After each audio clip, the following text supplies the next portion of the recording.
పేదలుంటే వాళ్ళకు నివసించడానికి అవసరమైన వసతిని కల్పిద్దాము. మీరు వాటికి సంబంధించిన వివరాలు సేకరించండి. ఏ పేదవాడిని ఇబ్బంది చేయడం, ఏ పేదవాడి ఇల్లు కూలగొట్టడం మన ప్రభుత్వం యొక్క ఉద్దేశం కాదు. కానీ బస్తీలలో, కాలనీలలో, మనం నివసించే ప్రాంతాలలో ఈరోజు నీళ్లు నిలిచే ప్రాంతాన్ని మనం ఆక్రమించుకుంటే, చెరువులలో మనం అక్రమ నిర్మాణాలు చేపడితే చిన్న వర్షం వచ్చినా ఆ నీళ్లు మన కాలనీలోకి, మన ఇళ్లలోకి వచ్చి జీవితకాలం కష్టపడిన మన సొమ్మంతా తినడానికి బియ్యం నుంచి చదువుకున్న పిల్లల సర్టిఫికెట్లతో పాటు మన బట్టలు, మన సర్టిఫికెట్లు, మన టీవీలు, మన ఫ్రిడ్జులు, చివరికి మనం కప్పుకునే దుప్పట్ల నుంచి మంచాల వరకు నీళ్ళల్లో ఈరోజు తడిసిపోతున్నాయి. వరదలు వచ్చినప్పుడు నేను ఇక్కడికి వచ్చిన నడుముల లోతు నీళ్ళల్లో నిజాంపేట ఈ ప్రాంతంలో ఎక్కడైతే వరదలు వచ్చి కాలనీలు మునిగిపోయినాయో ఈ ప్రాంతంలో నేను వచ్చి తిరిగి చూసిన. ఆ రోజు నేను చూసింది, నీళ్లు ఎక్కడైతే ఉంటాయో నీళ్ళ నివాస ప్రాంతాన్ని మనం ఆక్రమించుకుంటున్నాం. నీళ్లు వెళ్ళడానికి, నీళ్లు నిలవడానికి స్థలం లేకపోవడం వల్ల ఆ నీళ్లు మన ఇళ్లల్లోకి, మన కాలనీల్లోకి, మన వీధుల్లోకి వస్తున్నాయి. అందుకే ఈరోజు కొద్దిమందికి కష్టమో నష్టమో వచ్చినా, కొంతమంది బాధపడినా ఈరోజు ఈ చెరువుల పునరుద్ధరణ కార్యక్రమాన్ని మనము తీసుకున్నాము. ఈరోజు చెరువులు, నాలను ఆక్రమించుకున్న పెద్దలకు, మిత్రులకు, శ్రేయోభిలాషులకు నా సూచన ఒక్కటే, మీకు న్యాయం చేయడానికి ప్రభుత్వం ఉన్నది. మీరు సహకరించండి. ఇట్లా ఆహ్లాదకరమైన వాతావరణంలో చెరువులను మనం పునరుద్ధరించుకుంటే మన సంస్కృతి, మన హైదరాబాదు ఒక గొప్ప నగరంగా రాణిస్తుంది. మనం బతుకమ్మ పండుగలు చేసుకోవడమే కాదు, సాయంత్రం పూట కుటుంబ సభ్యులతోని మనం వాకింగ్ చేసుకోవడానికి కానీ ఈ లేక్ల ఒడ్డునే ఈరోజు మనము స్టాల్స్ పెట్టడానికి స్వయం సహాయక సంఘాలకు షాపులు ఇవ్వమని చెప్తున్నా. కుటుంబాలు సాయంత్రము ఈ వాకింగ్కి వచ్చిన సమయంలో పాలు కొనుక్కోవాలనుకున్నా, కూరగాయలు కొనుక్కోవాలనుకున్నా, ఇంటికి కావాల్సిన వస్తువులను కొనుక్కోవాలనుకుంటే కూడా ఇక్కడ అందుబాటులో పెట్టండి. అదేవిధంగా కాలనీల పిల్లలకు ఎక్కడ ఆడుకోవడానికి ఆటల స్థలాలు లేవు. రోడ్ల మీద ఆడుకోవడానికి పోతే యాక్సిడెంట్లలో పిల్లలు మరణిస్తున్నారు. కాబట్టి ఈరోజు కాలనీలలో ఉండే పిల్లలకు ఎక్కడ ఆట విడుపు కానీ ఆడుకోవడానికి ఎక్కడ స్థలాలు లేకపోవడం వల్ల ఈరోజు చాలామంది మధ్యతరగతి కుటుంబాలకు తీరని దుఃఖం మిగులుతుంది. రోడ్ల మీద ఆడుకుంటుంటే వేగంగా వచ్చే వాహనాలకు ప్రమాదంలో వాళ్ళు చచ్చిపోతున్నారు. ఇలా పిల్లల మరణాన్ని, ఆ తల్లిదండ్రుల దుఃఖాన్ని ఈరోజు నిలువరించాలంటే ఇలాంటి చెరువులను అభివృద్ధి చేసుకోవాలి. చెరువుల ఒడ్డున ఆట స్థలాలను మనము పునరుద్ధరించుకోవాలి. ఇంతకుముందే ఇక్కడ ఇంకా షటిల్ కోర్ట్ కానీ ఇతర విషయాలను మంజూరు చేయాలని అడుగుతున్నారని కమిషనర్ రంగనాథ్ గారు చెప్పిండ్రు. తప్పకుండా దీనికి సంబంధించి నిధులు ఏం కావాలనో మున్సిపల్ కమిషనర్ గారికి సూచన చేస్తున్నా. ఒక్కసారి మొత్తం అంచనా వేసి స్థానికులతో మాట్లాడి మనం చేయగలిగిన పనులు, స్థలం ఉంటే తక్షణమే కొత్త మున్సిపల్ కమిషనర్ గారికి నేను ఆదేశాలు ఇస్తున్నా. వాళ్ళకి ఏమేం కావాలనో నిధులను మంజూరు చేద్దాం. నా ఉద్దేశం ఒక్కటే, ఇవాళ నల్ల చెరువు కావచ్చు, సున్న చెరువు కావచ్చు, ఫాక్స్ సాగర్ కావచ్చు, లేకపోతే తుమ్మిడికుంట కావచ్చు, ఇట్లా ఈ ప్రాంతంలో ఉండే చెరువులన్నిటిని కూడా మనం పునరుద్ధరించుకుందాం. ఇవాళ కృష్ణారావు గారు నాలాకి రీటైనింగ్ వాళ్ళు అడిగిండు, తప్పకుండా వాటిని కూడా నిర్మించుకుందాం. మనం ఇందిరమ్మ కాలనీలో కావాల్సిన పైప్ లైన్ కూడా మిగతాది అశోక్ రెడ్డికి చెప్తున్న వాటర్ వర్క్స్కు అక్కడ ఏం సమస్య ఉందో దాన్ని పరిష్కరించండి. ఆనాడు ఎంపీగా నా ఎంపీ నిధుల నుంచి ఆ కాలనీలో ₹1 కోటి నిధులు ఇచ్చి ఆ రోజు మనం ఆ పనులు చేయడానికి ఆదేశాలు ఇచ్చినాం. ఇవాళ మనదే ప్రభుత్వం ఉన్నది, ఆ సమస్యను పరిష్కరించాల్సిన బాధ్యత మన మీద ఉన్నది. అక్కడ ఉన్నోళ్ళందరూ పేదోళ్ళు, వలస వచ్చినోళ్ళు. ఆనాడు ఐడిపిఎల్ పరిశ్రమ నిర్మించేటప్పుడు అక్కడ కూలీలుగా పనిచేసిన వాళ్ళే ఎక్కువ మంది అక్కడ ఉన్నారు. వాళ్ళని ఆదుకొని వాళ్ళ కనీస మౌలిక వసతులను కల్పించాల్సిన బాధ్యత ప్రభుత్వం మీద ఉన్నది. ఆనాడు మేము మాట ఇచ్చినాం, ఈనాడు వాటిని పూర్తి చేయాల్సిందిగా నేను అధికారులకు ఆదేశాలు ఇస్తున్నా. మిత్రులారా, ఇవాళ మనం ఈ నగరాన్ని ఒక మంచి నగరంగా మార్చుకుందాం. ఇవాళ మీరు అందరు చూస్తున్నారు, ఢిల్లీలో కాలుష్యంతో ఇవాళ ఢిల్లీలో నివసించలేని పరిస్థితులు వచ్చినాయి. పాఠశాలలు సెలవులు ఇస్తున్నారు, ప్రభుత్వ ఆఫీసులు సెలవులు ఇస్తున్నారు. ఇవాళ పార్లమెంటు కూడా సెలవులు ఇచ్చే పరిస్థితి ఢిల్లీలో వచ్చింది. ఎందుకంటే ఢిల్లీలో వెదజల్లుతున్న కాలుష్యాన్ని ముందు చూపుతోనే ఆనాటి ప్రభుత్వాలు నియంత్రించకపోవడం వల్ల ఇవాళ ఢిల్లీ రాజకీయ రాజధాని, ప్రధానమంత్రి నుంచి రాష్ట్రపతి వరకు, సుప్రీంకోర్టు నుంచి వివిధ న్యాయస్థానాలు, కేంద్ర ఎన్నికల సంఘం వరకు ఢిల్లీలోనే ఉంటాయి. కానీ అక్కడున్న కాలుష్యాన్ని నియంత్రించలేకపోయారు. ఆ నగరాన్ని బాగుపరచడానికి ఇవాళ వాళ్లకు అవకాశం లేకుండా పోయింది. అదేవిధంగా ముంబైలో ఒక్క వాన వచ్చిందనంటే ముంబైలో ఇంట్లల్లో నుంచి బయటకు వెళ్ళలేని పరిస్థితి. ఇవాళ బెంగళూరులో మనం ఎయిర్పోర్ట్కి పోవాలని ఇంట్లో నుంచి బయలుదేరితే ఎన్ని గంటలకు చేరుకుంటామో కూడా తెలియలేని పరిస్థితి. చెన్నైలో కూడా వాన వస్తే అపార్ట్మెంట్లకే నీళ్ళు వస్తున్నాయి, ఇళ్ళకు కాదు. ఇవాళ పెద్ద నగరాలన్నీ కూడా ఏదో ఒక సమస్యతో బాధపడుతున్నాయి, ఏదో ఒక ఆక్రమణతోని ఈరోజు ఆ నగరాల యొక్క ప్రతిష్ట దెబ్బతింటున్నది. ఒక్క మన నగరమే అత్యంత సురక్షితమైన నగరం.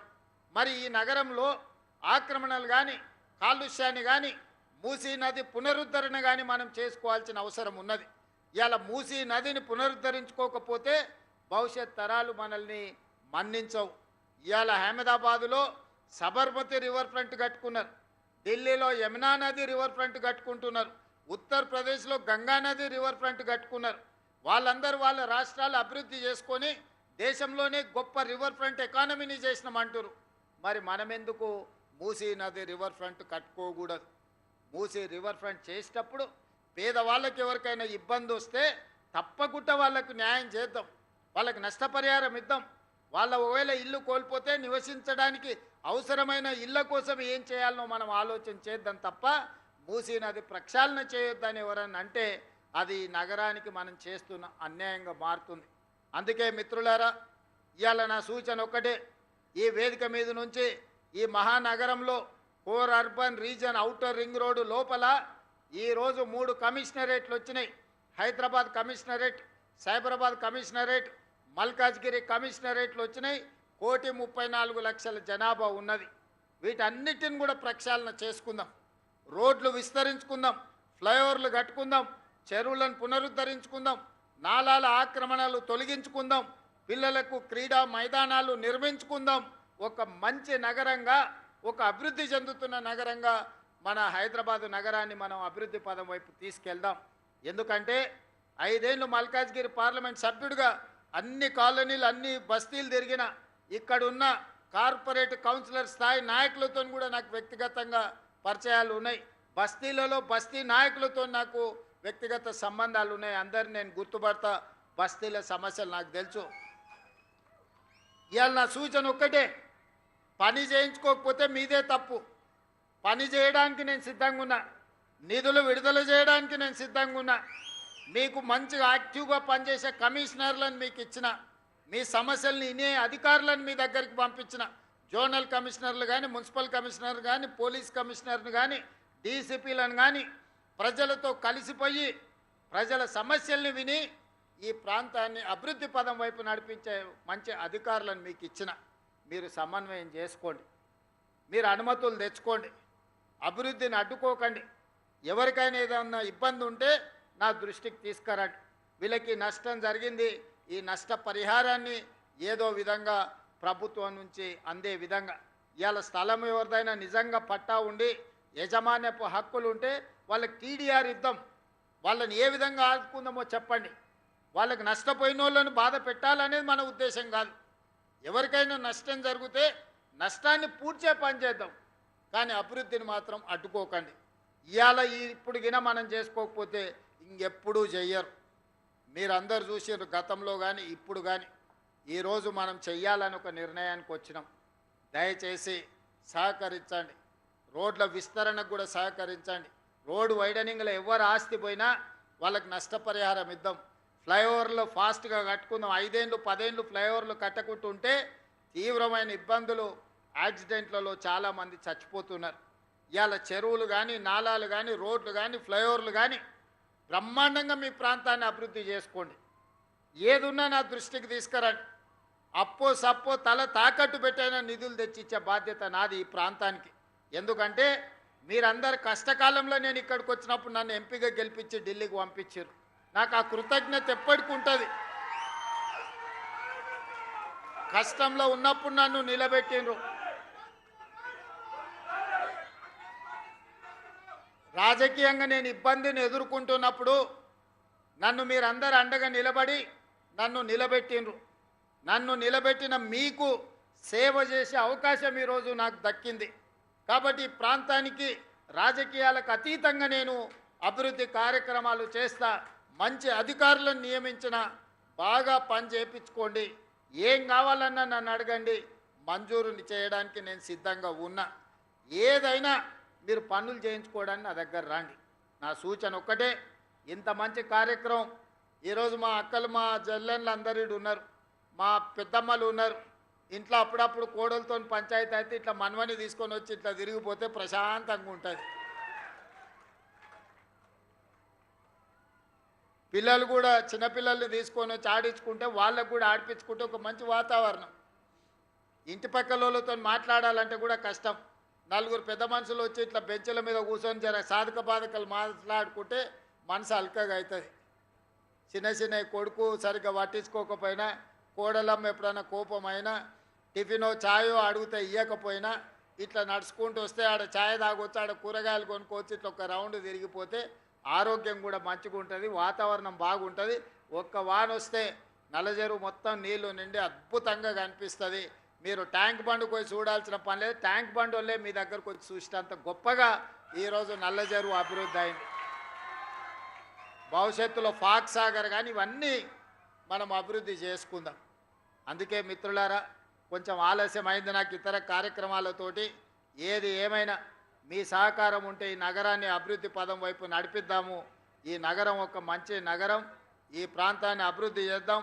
అదేవిధంగా కుత్బుల్లాపూర్ నియోజకవర్గానికి సంబంధించినవి కూడా పూన శ్రీశైలం గౌడ్ గారు ఇక్కడ ఉన్నారు. ఆ ప్రాంతంలో ఉండే చెరువుల విషయంలో కానీ, పార్కుల అభివృద్ధి విషయంలో కానీ వారిని కూడా ఏమైనా సూచనలు ఉంటే మీ తెలియజేయమని తెలియజేస్తూ, హనుమంత్ రెడ్డిని అందరినీ సమన్వయం చేసుకొని మీరందరూ ప్రణాళికలు సిద్ధం చేసుకోండి. అభివృద్ధి కార్యక్రమానికి సంపూర్ణంగా సహకరిస్తానని తెలియజేస్తూ మీ అందరి దగ్గర సెలవు తీసుకుంటున్నా. ధన్యవాదాలు మిత్రులారా.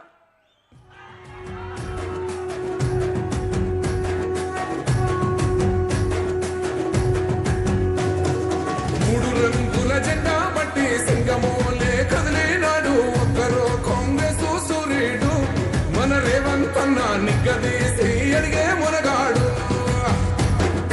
వీడు భూమిన వానైతాడు, బీద సాదల ధైర్యం వీడు, దొంగ దొరల భరతం పడతాడు. మన రేవంత్ అన్న పేద ఇంటికి పండుగ తెస్తాడు.